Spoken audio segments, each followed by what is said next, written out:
ಶ್ರೀ ಗುರು ಬಸವಲಿಂಗಾಯ ನಮಃ. ಧರ್ಮಗುರು, ವಿಶ್ವಗುರು, ಕ್ರಾಂತಿಯೋಗಿ ಮಹಾತ್ಮ ಬಸವಣ್ಣನವರನ್ನು, ವಿಶ್ವಜ್ಯೋತಿ ಅಕ್ಕ ಮಹಾದೇವಿಯರವರನ್ನು, ಸಕಲ ಶಿವಶರಣರನ್ನು ಎನ್ನ ಹೃದಯ ಮಂದಿರದಲ್ಲಿ ನಿಂಯುತ್ತಾ ಭಾರತೀಯರೆಲ್ಲರಿಗೂ ಶರಣರ ನಾಡು ಅನುಭವ ಮಂಟಪ ಬಸವ ಕಲ್ಯಾಣದ ಭೂಮಿಯಿಂದ 150 ಕೋಟಿ ಭಾರತೀಯರಿಗೆ ಈ ಮುಂಜಾನೆಯ ಶರಣ. ಒಂದು ಆಮುಗೆ ರಾಯಮ್ಮ. ಆಮುಗೆ ರಾಯಮ್ಮ ಅಂದರೆ 12ನೇ ಶತಮಾನದಲ್ಲಿ ಸೊಂದಲಾಪುರ, ಇವಾಗಿನ ಸೋಲಾಪುರ, ಅಲ್ಲಿ ಇವರು ಮಾಡ್ತಕ್ಕಂಥ ಕಾಯಕ ಬಟ್ಟೆ ನೇಯ್ತಕ್ಕಂಥದ್ದು. ಅವರು ಬಸವಣ್ಣನವರ ಕೀರ್ತಿ ವಾರ್ತೆಗಳನ್ನು ಕೇಳಿ ಅನುಭವ ಮಂಟಪ ಬಸವ ಕಲ್ಯಾಣಕ್ಕೆ ಬಂದಿದ್ದರು. ಇವಾಗ ಅವರದ್ದೇ ಆಗಿರ್ತಕ್ಕಂಥ ಒಂದು ವಚನ. ಅಂಗದ ಆಪ್ಯಾಯನಕ್ಕೆ ಲಿಂಗವ ಮರೆದು ತಿರುಗುವ ಭಂಡ ಭವಿಗಳ ಏನೆಂಬೆನೆಯ. ಲಿಂಗದಲ್ಲಿ ನಿತ್ಯರಲ್ಲ, ಜಂಗಮದಲ್ಲಿ ಪ್ರೇಮಿಗಳಲ್ಲ,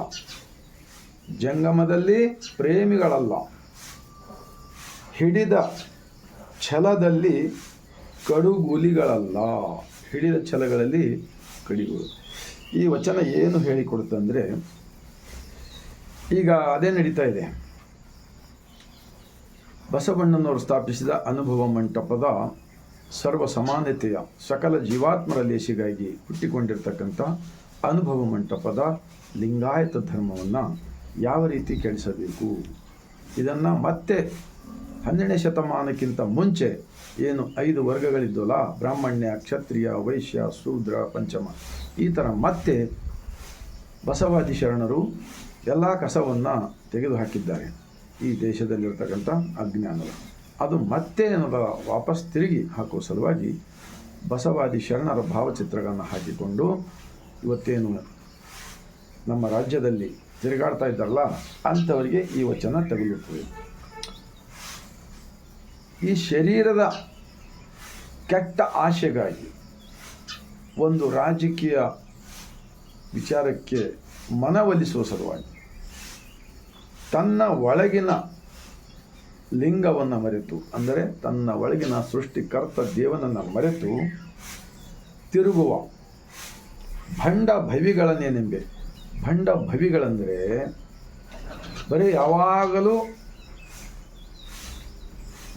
ಸಮಾಜದಲ್ಲಿ ಒಂದು ಕೆಟ್ಟದನ್ನು ವಾತಾವರಣ ನಿರ್ಮಾಣ ಮಾಡ್ತಕ್ಕಂಥದ್ದು, ಒಬ್ಬರಿಂದ ಇನ್ನೊಬ್ಬರ ಜೊತೆ ಜಗಳ ಹಚ್ತಕ್ಕಂಥದ್ದು, ದೇವರು, ಧರ್ಮ, ಜಾತಿ ಭೇದದ ಮೇಲೆ ಇಂಥದ್ದು ಮಾಡ್ತಕ್ಕಂಥದ್ದು. ಅವತ್ತು 893 ವರ್ಷಗಳ ಹಿಂದೆ ಬರೆದಿರ್ತಕ್ಕಂಥ ಆಮುಗೆ ರಾಯಮ್ಮನವರ ವಚನ. ಒಬ್ಬ ಹೆಣ್ಮಗಳಾಗಿ ಲಿಂಗದಲ್ಲಿ ಅಂದರೆ ಈ ಶರೀರವನ್ನು ಬಿಟ್ಟು ದೇವರಿಲ್ಲವೇ ಇಲ್ಲ. ಈ ತತ್ವ ಹುಟ್ಟಿಕೊಂಡಿದ್ದು ಅಣ್ಣ ಬಸವಣ್ಣನವರು ಸ್ಥಾಪಿಸಿದ ಅನುಭವ ಮಂಟಪದಲ್ಲಿ. ಬಸವಣ್ಣನವರು ಜನರಿಗೆ ಸೃಷ್ಟಿಕರ್ತನ ಜ್ಞಾನವನ್ನು ಕೊಟ್ಟು, ನಿಮ್ಮ ಅರಿವೇ ನಿಮಗೆ ಗುರು, ನಿಮ್ಮ ದೇಹವೇ ನಿಮಗೆ ದೇವಸ್ಥಾನ, ಕಾಯಕವೇ ಕೈಲಾಸವೆಂದು ಇಡೀ ಜಗತ್ಯವನ್ನೇ ಮೆಚ್ಚತಕ್ಕಂಥ ಒಂದು ತತ್ವ ಕೊಟ್ಟಿದ್ದಾರೆ. ಆ ತತ್ವವನ್ನು ಈಗ ಮತ್ತೆ ಮತ್ತೆ ಹಾಳುಗೆಡವಲು ಈ ಕೆಲವು ಲಿಂಗಾಯತ ಒಂದು ಇರ್ತಕ್ಕಂಥ ಪುಡಾರಿಗಳಿಂದ, ಒಂದು ರಾಜಕೀಯ ವ್ಯಕ್ತಿಗಳಿಂದ ಏನೇನೋ ಮಾಡುವ ಒಂದು ದೊಡ್ಡ ಪ್ರಯತ್ನ ನಡೀತಾ ಇದೆ. ಒಂದು ವೇಳೆ ಇದು ಹೀಗೆ ನಡೆದರೆ ಇಡೀ ಭಾರತ ದೇಶದಲ್ಲಿ ಯಾರು ಕೂಡ ಒಬ್ಬರಿನೊಬ್ಬರು ಪ್ರೀತಿಯಿಂದ ಬದುಕುವುದಿಲ್ಲ. ಬರೀ ದ್ವೇಷದ ಬೀಜವನ್ನು ಬಿತ್ತುತ್ತಾ ಈ ದೇಶಕ್ಕೆ ಹಾಳು ಮಾಡ್ತಕ್ಕಂಥದ್ದು ಇದು ಒಳ್ಳೆಯದಲ್ಲ ಅಂಥೇಳಿ ಅನಿಸುತ್ತದೆ. ಈ ವಚನವನ್ನು ನಾವು ಅರ್ಥ ಮಾಡಿಕೊಳ್ಳೋಣ. ಲಿಂಗದಲ್ಲಿ ನಿತ್ಯರಲ್ಲ. ಈಗ ವೀರಶೈವ ಇದರಲ್ಲಿ ವೀರಶೈವದಲ್ಲಿ ನಿತ್ಯರಲ್ಲ ಅಂತೇಳಿ ಬರೆದಿದ್ದಾರಾ? ಲಿಂಗ ಯಾವುದೇ ವಚನಗಳ ತಗೊಳ್ಳಿ, ಪ್ರತಿಯೊಂದು ವಚನಗಳಲ್ಲಿ 1-2 ಸಲ ಆದರೂ ಕೂಡ ಅಲ್ಲಿ ಲಿಂಗವೆಂಬ ಪದ ಬಂದಿದೆ. ಲಿಂಗವೆಂದರೆ ಬ್ರಹ್ಮಾಂಡ, ಲಿಂಗವೆಂದರೆ ಸೃಷ್ಟಿಕರ್ತ. ಈ ಸೃಷ್ಟಿಯಿಂದ ಬಂದಿರತಕ್ಕಂಥ ಈ ದೇಹವನ್ನು ಮತ್ತೆ ಈ ದೇಹದೊಳಗೆ ನಿರಾಕಾರವಾಗಿ ನಮ್ಮ ದೇಹಕ್ಕೆ ಜ್ಞಾನ ಶಕ್ತಿಯಾಗಿ ಚೇತನಾ ಶಕ್ತಿಯಾಗಿ ಏನಿದ್ದಾನಲ್ಲ, ಈ ತತ್ವವನ್ನು ಇವತ್ತು ಭಾರತೀಯರಿಗೆ ಬಹಳ ಬಹಳ ಅವಶ್ಯಕತೆ ಇದೆ. ಆ ಕಾರಣಕ್ಕಾಗಿ ನಾನು ಪದೇ ಪದೇ ವಚನಗಳ ವಿಡಿಯೋ ಮಾಡ್ತಾಯಿರ್ತೀನಿ. ಮತ್ತು ಇವತ್ತೇನು ಜಗಳ ಹಚ್ತಕ್ಕಂಥ ಕಾರ್ಯ ನಡೀತಾ ಇದೆಯಲ್ಲ, ಇವರೆಲ್ಲರಿಗೂ ಕೂಡ ಇಲ್ಲಿ ನಾನು ವಿನಂತಿ ಮಾಡ್ಕೊಳ್ತಾ ಇದ್ದೀನಿ.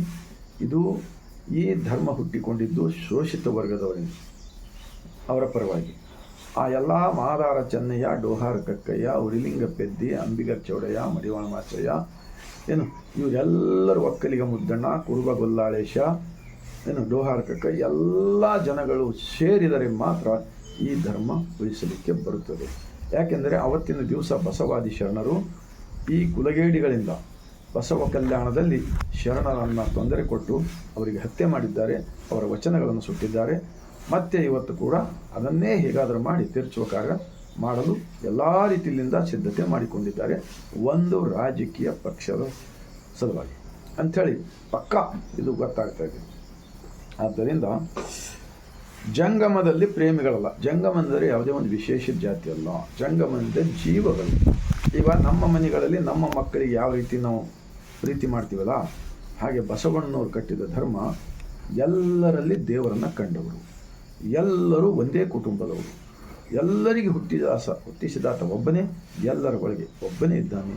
ಇಂತಹ ಒಂದು ಮಹಾನ್ ತತ್ವಕ್ಕೆ ಏನೆಲ್ಲ ಮಾಡಲು ಪ್ರಯತ್ನ ಮಾಡ್ತಾ ಇದ್ದಾರಲ್ಲ, ಇದು ಒಂದು ರೀತಿಯಲ್ಲಿ ದೇಶದ್ರೋಹದ ಕಾರ್ಯವಾಗುತ್ತದೆ. ಇದು ನಿಲ್ಲಬೇಕು, ವಚನಗಳನ್ನು ಓದಬೇಕು ಅಂಥೇಳಿ ನಾನು ಈ ಮೂಲಕ ಬಸವ ಕಲ್ಯಾಣದ ಭೂಮಿಯಿಂದ ಈ ಮುಂಜಾನೆಯ ಸಮಯದಲ್ಲಿ ವಿನಂತಿಸಿಕೊಳ್ತೇನೆ. ಈ ತತ್ವ ಛಲ, ಹಿಡಿದ ಛಲದಲ್ಲಿ ಕಡುಗೂಲಿಗಳಲ್ಲ. ಇವರು ಯಾರು ಕೂಡ ಬಸವಣ್ಣನವರನ್ನು ಧರ್ಮಗುರು ಅಂಥೇಳಿ ಎಲ್ಲಿವರೆಗೆ ಒಪ್ಪಿಕೊಳ್ಳುವುದಿಲ್ಲವೋ, ಧರ್ಮಗ್ರಂಥ ಸಮಾನತೆ ಸಾರುವ ವಚನಗಳು ಮತ್ತು ಪ್ರತಿಯೊಂದು ಗ್ರಾಮ ಪಟ್ಟಣಗಳಲ್ಲಿ ಬಸವ ಮಂಟಪಗಳು, ಅನುಭವ ಮಂಟಪಗಳಾಗಬೇಕು. ಇವರು ಇಂತಹ ವಚನಗಳು, ಇದರಲ್ಲಿ 2500 ವಚನಗಳಿವೆ. ಎಲ್ಲ ಕಡೆಯಿಂದ, ಗುಜರಾತ್ಲಿಂದ, ಸೋಲಾಪುರದಿಂದ, ಈ ಕಡೆ ತೆಲಂಗಾಣದಿಂದ, ಆ ಕಡೆ ಕಾಶ್ಮೀರದಿಂದ, ಹೀಗೆ ಅನೇಕ ಕಡೆಗಳಿಂದ ಎಲ್ಲ ಶರಣರು ಇಂತಹ ಒಂದು ಈ ಬಸವ ಕಲ್ಯಾಣಕ್ಕೆ ಬಂದು ಅವರೆಲ್ಲರೂ ಶರಣರಾಗಿದ್ದಾರೆ. ಅವರ್ಯಾರು ಕೂಡ ಬಹಳಷ್ಟು ಶಾಲೆಗಳು ಓದಿಲ್ಲಕ್ಕಾರೆ, ಆದರೂ ಕೂಡ ಸತ್ಯವನ್ನು ಅರಿತು ಸತ್ಯವನ್ನು ಆಚರಿಸಿ ಸಮಾಜಕ್ಕೆ ಒಂದು ಸ್ವಚ್ಛ ಭಾರತ, ಒಂದು ಸ್ವಚ್ಛ ಜಗತ್ತನ್ನು ಕಟ್ಟಿ ತೋರಿಸಿದ್ದಾರೆ. ಅದನ್ನು ಹಾಳು ಮಾಡುವ ಪ್ರಯತ್ನ ಮಾಡಬಾರದು ಎಂದು ಎಲ್ಲರಲ್ಲಿ ನಾನು ಕೈ ಜೋಡಿಸಿ ವಿನಂತಿ ಮಾಡಿಕೊಳ್ಳುತ್ತಾ, ಈ ಬಸವ ಕಲ್ಯಾಣದಲ್ಲಿ ಕೂಡ ಇಂತಹ ಜಗಳ ಹಚ್ಚುವ, ಬೆಂಕಿ ಹಚ್ಚುವ ಮತ್ತು ಒಬ್ಬರನ್ನೊಬ್ಬ ಲಿಂಗಾಯತನನ್ನು ತೆಗೆದುಕೊಂಡು ಲಿಂಗಾಯತ ಜೊತೆ ಜಗಳ ಹಚ್ಚುವ ಕಾರ್ಯ ಈ ಕಲ್ಯಾಣದಲ್ಲಿ ಆಗಬಾರದು ಅಂಥೇಳಿ ನಾನು ಈ ಮೂಲಕ ವಿನಂತಿಸ್ಕೊಳ್ತಾ, ತಮ್ಮ ಹೃದಯವಿದ್ದರೆ ಅವತ್ತು ಮಾತೆ ಮಹಾದೇವಿಯವರು ಲಿಂಗದೇವ ಅಂಥೇಳಿ ಒಂದು ಸ್ವಲ್ಪ ಏನೋ ಮಾಡಿದರೆ, ಅದಕ್ಕೆ ಲಿಂಗಕ್ಕೆ ಲಿಂಗದೇವ ಅಂಥೇಳಿ ಎಲ್ಲರೂ ಅಂತಾರೆ. ಮತ್ತು ಎಷ್ಟೇ ವಚನಗಳಲ್ಲಿ ಲಿಂಗ ತಂದೆ, ಲಿಂಗದೇವ, ಕೂಡಲ ಸಂಗಮ ದೇವ ಅಂತ ಕೂಡ ಈ ಗ್ರಂಥದಲ್ಲಿ ಅನೇಕ ವಚನಗಳು ಇವೆ. ಅವತ್ತ 10-12 ವರ್ಷ ಪಾಪ ಎಲ್ಲ ಕಡೆಯಿಂದ ಬರ್ತಕ್ಕಂಥವ್ರನ್ನು ಇಲ್ಲೆಲ್ಲ ಕಡೆ ಕಿರಿಕಿರಿ ಮಾಡಿ ಆ ಪಾಪ ಒಂದು ಸತ್ಯದ ಆಚರಣೆ ತಿಳ್ಕೊಳ್ಳೋಕೆ ಬಂದು ಒಂದು ಸಜ್ಜನ ಸಮಾಜ ಕಟ್ಟುವ ಸಲುವಾಗಿ ಬರ್ತಾಯಿದ್ರು. ಈಗ ಯಾಕಪ್ಪ ಎಲ್ಲರೂ ಸುಮ್ಮನೆ ಕೊಡ್ತಾ ಇದ್ರಿ? ಬಸವ ಕಲ್ಯಾಣದಲ್ಲಾಗಲಿ, ಆ ಕಡೆ ಶಾಪುರದಲ್ಲಿ ಈ ಥರ ಬಸವಣ್ಣನ ಭಾವಚಿತ್ರ ಹಾಕಿಕೊಂಡು ಬಸವಣ್ಣನ ತತ್ವಕ್ಕೆ ವಿರೋಧ ಮಾಡ್ತಕ್ಕಂಥ ವಿಚಾರಗಳು. ಯಾಕೆಂದರೆ ಮುಗ್ಧ ಜನಗಳು ಯಾರು ವಚನಗಳನ್ನು ಓದುವುದಿಲ್ಲ. ಆ ಕಾರಣಕ್ಕಾಗಿ ಇನ್ನೆಲ್ಲ ಒಂಥರ ಸುಳ್ಳು ಗೊಳ್ಳು ಪಳ್ಳು ಮುಗ್ಧ ಜನರ ತಲೆಯಲ್ಲಿ ಹಾಕಿ ಜಗಳ ಹಚ್ಚೋದು ಇದು ಒಳ್ಳೆಯದಲ್ಲ. ಆ ಕಾರಣಕ್ಕಾಗಿ ನಾನು ಸರ್ಕಾರದ ಕಡೆಯಿಂದ ವಿನಂತಿ ಮಾಡಿಕೊಳ್ತೇನೆ, ಬಸವ ಕಲ್ಯಾಣದ ಭೂಮಿಯಿಂದ ಮಹಾತ್ಮ ಬಸವಣ್ಣನವರನ್ನು ಸಾಂಸ್ಕೃತಿಕ ನಾಯಕವೆಂದು ಸರ್ಕಾರದವರೇ ಘೋಷಣೆ ಮಾಡಿದ್ದಾರೆ. ಮತ್ತು ಎಲ್ಲ ಸರ್ಕಾರಿ ಕಚೇರಿಗಳಲ್ಲಿ ಮಹಾತ್ಮ ಬಸವಣ್ಣನವರ ಭಾವಚಿತ್ರಗಳನ್ನು ಹಾಕಲು ಸರ್ಕಾರದವರೇ ಕೊಟ್ಟಿದ್ದಾರೆ. ಆ ಕಾರಣಕ್ಕಾಗಿ ಇದೊಂದು ವಿಶ್ವ ಸಂವಿಧಾನವಿದೆ. ಈ ವಚನಗಳ ವಿರುದ್ಧ ಯಾರು ಒಂದು ಸಮಾಜದಲ್ಲಿ ಗೊಂದಲ ಸೃಷ್ಟಿಸುವ ಕಾರ್ಯ ಮಾಡುತ್ತಾರಲ್ಲ, ಅದನ್ನು ತಡೆಗಟ್ಟಲು ಸರ್ಕಾರವೇ ಮುಂದಾಗಬೇಕು ಎಂದು ನಾನು ಈ ಸರ್ಕಾರಕ್ಕೆ ವಿನಂತಿ ಮಾಡಿಕೊಳ್ಳುತ್ತಾ, ತಮ್ಮೆಲ್ಲರಿಗೂ ಮನಕ್ಕೆ ತಟ್ಟಿದೆ ಅಂದರೆ 150 ಕೋಟಿ ಭಾರತೀಯರಿಗೆ ಈ ವಿಡಿಯೋ ತಲುಪಿಸುವ ಕಾರ್ಯ ಆಗಲಿ ಎಂದು ನಾನು ಮತ್ತೆ ವಿನಂತಿಸಿಕೊಳ್ಳುತ್ತಾ, ಮತ್ತೊಮ್ಮೆ ಬಸವ ನಾಡಿನಿಂದ ಅನುಭವ ಮಂಟಪ ಶರಣರ ನಾಡಿನಿಂದ ಸರ್ವರಿಗೂ ಬಾಗಿದ ತಲೆ ಮುಗಿದ ಕೈಯಿಂದ ಶರಣು.